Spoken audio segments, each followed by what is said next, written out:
پاکستانیوں ایک بیوقوف گھر نے چوکیدار رکھا ہوا تھا، لیکن وہ چوکیدار بہت شاطر تھا۔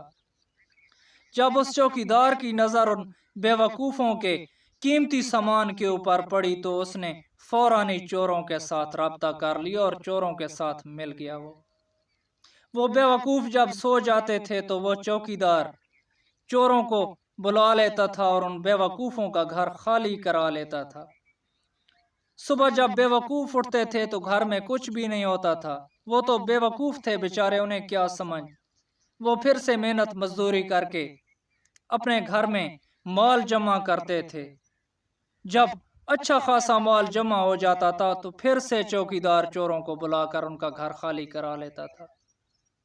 اسی طرح چلتا رہا، بالآخر بات فاقوں تک پہنچ گئی۔ وہ بیوقوف بیچارے بھوکے مرنے لگے۔ تو پاکستانیوں، یہ سٹوری آپ کو سنانے کا مقصد یہ تھا کہ ہمارے پیارے پاکستان کے ساتھ بھی 75 سال سے کچھ اس طرح ہو رہا ہے۔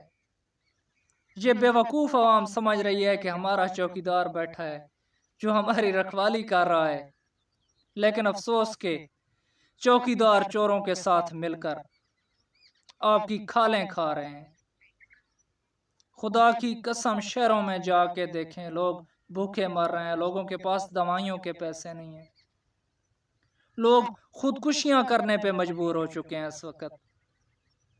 لیکن نظر دوڑا کے دیکھ لو، جو چور ہے اور چوکیدار ہے وہ اس وقت خوشحال ہیں۔ ان کے لیے پاکستان جنت ہے، لیکن غریبوں کے لیے کیا ہے؟ ذرا اس عوام کو بھی سوچنا پڑے گا کہ اصلی چوکیدار کون ہے اور نقلی چوکیدار کون ہے۔